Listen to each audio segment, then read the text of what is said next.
Hello, everybody. Welcome to Behind the Mirror. I'm your host, Keith Posehn. With me today are Dafra Sano and Lim Vong, our head of client strategy and our head of operations, respectively. And without further ado, let's get into it.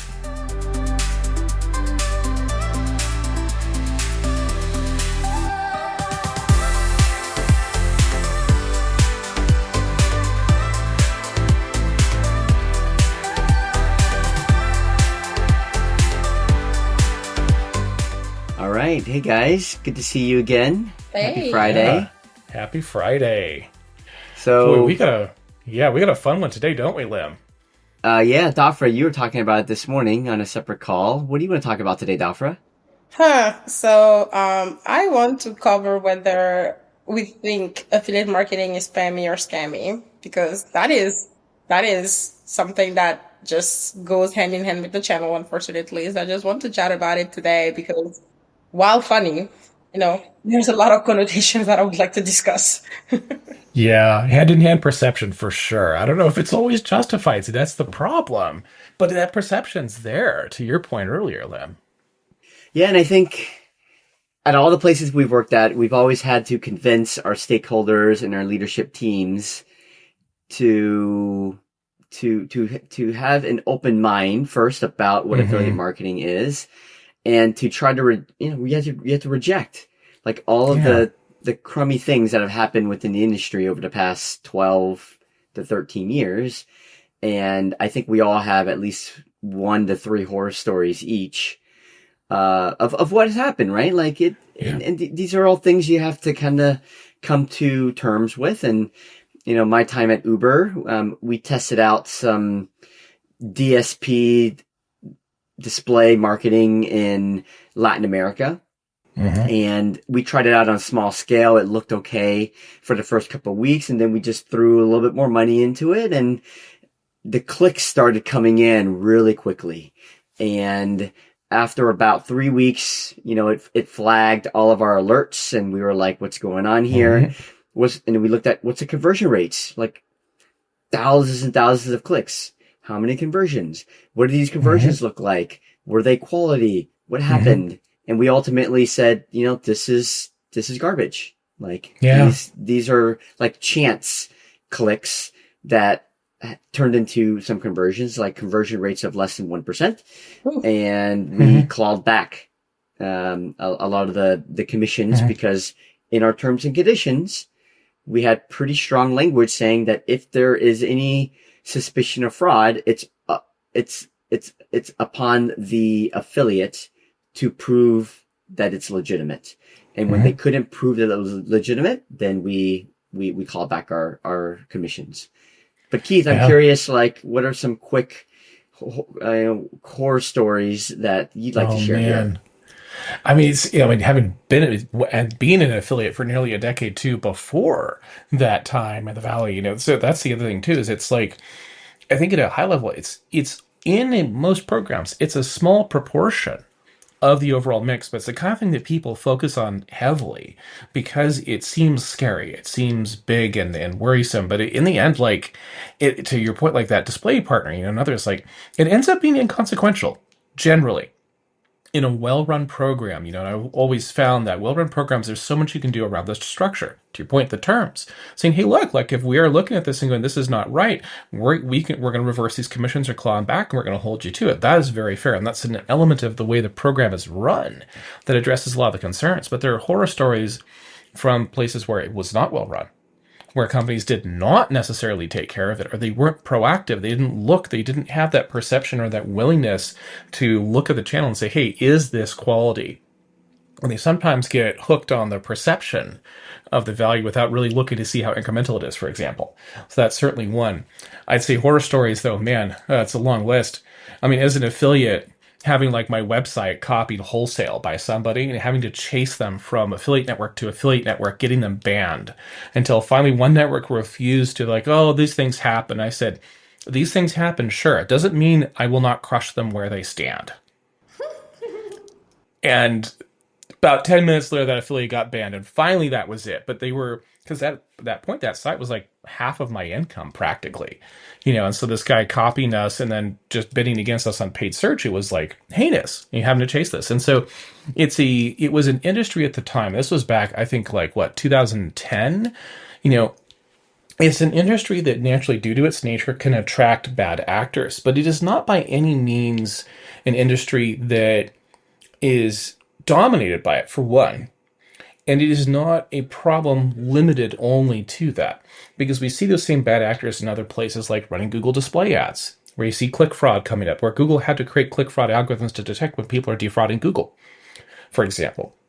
Display ad fraud, mobile display ad fraud. Remember all the mobile attribution fraud that there was an issue at Uber? Oh my God, like these were issues that this was not an affiliate specific one. It's there.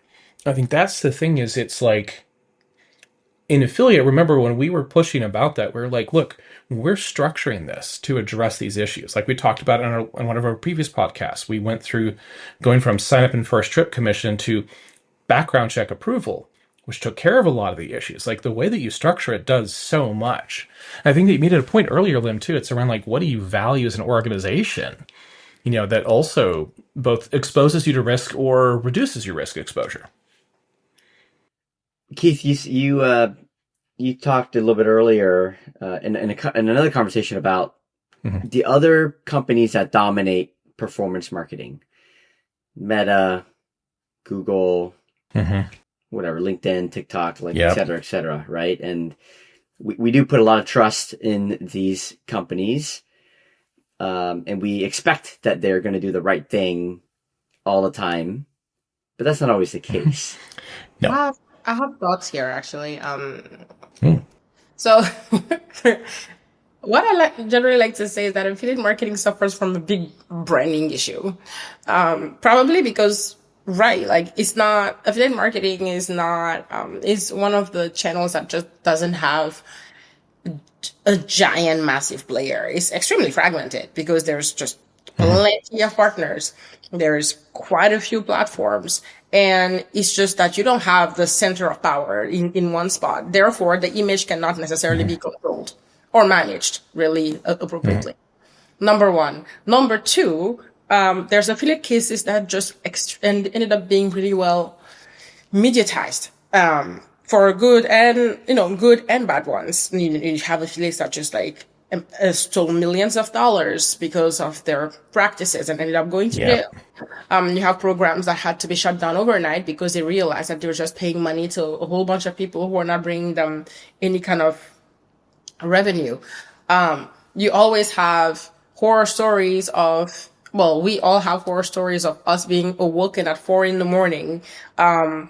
By somebody because the CEO's friend saw, an ad on the website and decided that this ad was like the responsibility of some affiliate, and then some travels through all the leadership and all the suite just to end up waking you up at 4 a.m. with somebody irate on your phone asking you, make this thing be taken down by morning, only for you sometimes to realize it's not even your channel. But at the end of the day, I definitely think that affiliate marketing has bad actors. Is it scammy? No, there are scammy affiliates. Yep. So the thing is that the image of the channel is just not centrally managed anywhere. So therefore, because there's just like everything is just so fragmented, it's kind of easy to just like lump the whole industry into okay, well that person is bad, therefore a lot of the industry is going to be bad. But then coming back to the larger actors, the the level of fraud in display or like in other channels is the same, if not higher, than what is seen in affiliate marketing. And like Lim was saying, it's not the customer's interest is not necessarily always kept in mind when you think about these options. So the thing is that online marketing in general, you will always have some bad actors here and there and are just trying to make a quick buck. However, when you have a program that is just well constructed, with somebody who knows exactly what they're doing, with some terms and conditions that are clear, with some clauses that prevent, people obfuscating where traffic is coming from. For example, like brokering, rebrokering, like you have some clauses, things along those lines. When you have the right fraud measures in place, your program will thrive. But the reality is that those are table stakes, right? And Yep. when you go into an organization and that some of these things are not taken into account, at that point, it means that the program is not well managed. Therefore, you're going to have any issues. Guess what? It's the same for all other channels. You need to have some checks and balances. Like you need to have some things that are going to help you understand that the traffic that you're getting really is traffic that makes any sense. You need to have some flags in place that are going to make you figure out, okay, well, if that traffic is coming through and I'm seeing all these clicks, like Lim was saying, what kind of checks do I have downstream that are going to make me understand that the traffic that I'm getting is quality traffic? So Yeah. yeah, the answer to the burning question is that no, the channel is not scammy. Yes, you absolutely have scammers everywhere, Yep. unfortunately. Yep. And your responsibility as an organization and as a leader is to make sure that there are checks and balances to allow your channel to thrive and to allow, like, like your line managers not to be woken up at 4 a.m. Yeah. And actually, to that point, I'd say like it's a lot of it is structural because like I dealt with this on like paid search and social. For example, like going into a company and saying, "Hey, look, yeah, this all looks good," and they're like, "Yeah, paid search for us is beautiful. Look at this conversion rate." I'm like, "That's cool. How much of this is brand and non-brand?" Exactly, and they have no idea. And you're like, It's a structural go-to-market question too. And just like with affiliate and with any other channel, a lot of your ability to succeed and to know where success is defined by how you go to market. So when we go to market on like an affiliate side of things, we're going to look at content affiliates differently than coupon affiliates, for example, differently than loyalty affiliates, differently than creators, because they're all different. But it's the same way we should always be splitting like paid search. Your brand search is not an intent channel. It's a navigational channel. And sure, there's some incrementality into it, but that's people just trying to get to your site. That's all it mostly is. You're not really changing minds. You're trying to get them in the door and say, "Hey, come in here. This is our place. Come on inside." Versus non-brand search, which you can break down further. I mean, so that's the thing. Why would anyone lump the two together? It's also then the same thing. Why would you ever look at affiliate and say, "Oh, well, this is just crap"? It's like, no, no. Look at the stuff that's not driving your values. Like you were pointing out earlier, like Lim, like what is aligned with your values and what is not. Look at the things and compare them to what they should be compared against, versus trying to just lump it all together because it really is different in that sense. I think if you're like a CMO, head of marketing, head of performance, Hmm. head of digital, you might have preconceived notions about what affiliate marketing is. Is it all just coupons and promotions? Is it all, Hmm. loyalty and cashback, et cetera, et cetera? And the way we think about it and the way when we talk to our stakeholders and leadership teams is we ask the question, what is your organization value? If you're a brand that is heavy in coupons and promotions, then you definitely need to be on a lot of these affiliate sites because they're going to Hmm. drive you a lot of value. But Yeah. if you're not, then if you're a brand that doesn't value coupons and promotions, but you still need to drive some of that volume and some of that revenue, then you can think about like what's the value of this to you. Hmm. Like you can change the commission strategy. You can absolutely Hmm. pay something a lot lower if you believe that the last click isn't that valuable to you. Then you can change the way you structure your program and how you pay them. Hmm. Yep. Yeah, it's just like the same with brands that are very video heavy. It's like, hey, if you have a brand that really resonates in a visual sale, video, YouTube video may be a huge part of it, and Facebook video might be a huge part, and paid search may not matter to you. Just like that, it's like to your point, Lim, like go where the value for your organization is. Where do you need that growth to come from? Who's the right partner? And remembering that there's all kinds in every single one of those categories. So it's like creator, for example, is not completely scammer free. You're going to find influencers and creators that do stuff that you're like, hey, wait a second, like this, you're violating like the terms of this. Why did you make a video like this, etc. Like you're going to find them all in it. And then also, where does Google put your videos on YouTube next to? Content that you don't want to be associated with, and yet all of a sudden you're associated with something. It's a thing. You always have to be managing that go to market motion.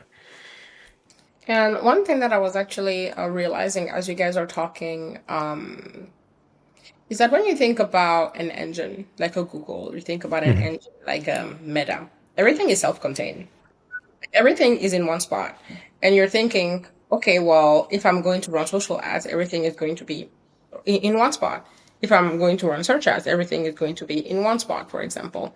When you're thinking about affiliate Hmm. marketing, by definition, you are outsourcing some of the work to some of your partners, right? Because that's what you're True. trying to do. You are Yep. trying to gain ground by working with people who can portray your brand in a positive light to other people who may be interested in your brand. That's what you're trying to do. You're not being the mouthpiece anymore. So therefore, it means that you're outsourcing some of that responsibility to other people. And that inherently comes with risks, right? Even if you have a spokesperson that's a celebrity, that inherently comes with risks because you're no longer the person that's actually like conveying the message. However, Hmm. when again you have an affiliate team or like a partnerships team that knows exactly what the goals of the organization are, first of all, this risk is significantly decreased because at that point they know exactly how to communicate with the partner to be able to Yeah. empower the partner to share their opinion, but in a way that would also make sense for your brand because the partner Hmm. definitely needs to have their own editorial integrity as well.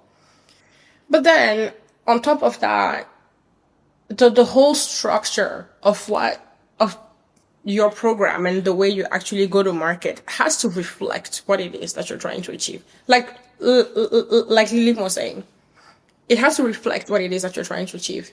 If you are a brand that is just really about empowering entrepreneurs, for example, and that you want to partner with people in the entrepreneurship place, it means that your terms and conditions are actually going to reflect what you know your partner is going to look like, the archetype of the partner that you're going after. It means Hmm. that those are things that you're going to be thinking about. And therefore, you need to have a team that just really understands all the ways in which fraud should come in. So when Hmm. you have a Google, I feel like some of that work is a little outsourced for you. So therefore, Hmm. that's why you think it's not there. No, it's there because there's definitely somebody who's looking at it. And Sure. every once in a while, you will realize that some of the options that you're paying for are actually not that great, which means that you have to be paying attention to it as well. But Hmm. in a channel like affiliate marketing, that responsibility squarely sits with the organization. So therefore, it's your responsibility to think about all the tools that you can use, like like your brand verities, for example, your like all of the tools that will help you just make sure that your brand is not compromised and make sure that the traffic that you're getting is traffic that makes sense. I feel like Hmm. it's more like a puzzle. It's just different. It's a little bit of a puzzle, as in it's your Yeah. responsibility to put together the right blocks, right? Just to make sure that you have something that is sound. Yeah, and I think it's one of those that like whenever we get in there, it's always understood by leadership to be worth investing when it's such a great return on ad spend, such a high ROI, and it's like, oh, it's just a matter of alignment, like we were talking about earlier, Len. Like it's just aligning. Make sure the team needs to know what to do and how, and someone who's part time in the seat is always going to struggle with that alignment because it needs the prioritization and that focus to be really unlocked, because otherwise it's so easy for it to get off the rails because like I find it interesting how companies put so much into display search social etc and so much around the alignment there. It's like you can't sacrifice that same level of thoroughness and understanding in another channel that's not only higher return but also often can compete toe to toe with those channels for volume if it's been invested in properly. Well, team, that was productive as hell. I think that we got a lot out of that. I think it's just so interesting. Like people, I think for for our listeners here, it's just like understand the value of the channel and making sure the partners we're working with are aligned with your values. But that's a really natural way to both manage the quality, reduce your risk, and really get what you need from it. It's just so simple, really, in the end. It's really well. It is simple for us because we've been doing it for a really long time. That's But true. as long as you kind of understand all of the spots where fraud can come in from, it becomes very easy actually because you know that Mhm. there's just like at the end of the day there's like four or five different kinds of fraud. Like really, like people try to be creative, but it just can be Mhm. summarized to this. So then whenever you're controlling all of these entry points, things just become very simple. Yep. Any final thoughts as well, Len? No, well, just if whoever's listening wants to jam on this a little bit more, please reach out to us, and we'd love to kind of hear about some of your problems or what you're thinking about, and we'd love to brainstorm with you on how we think about it as well. Yeah, hit us up, Zorz.com, Z-O-R-Z. We are a marketing consulting, we're a strategic marketing consulting group that works on affiliate, referrals, influencer, retail media, and other partnerships channels. Hit us up, and we would love to chat. Zorz.com and hello@zorz.com. All right, thanks, team. We'll see y'all next week. Talk to you later.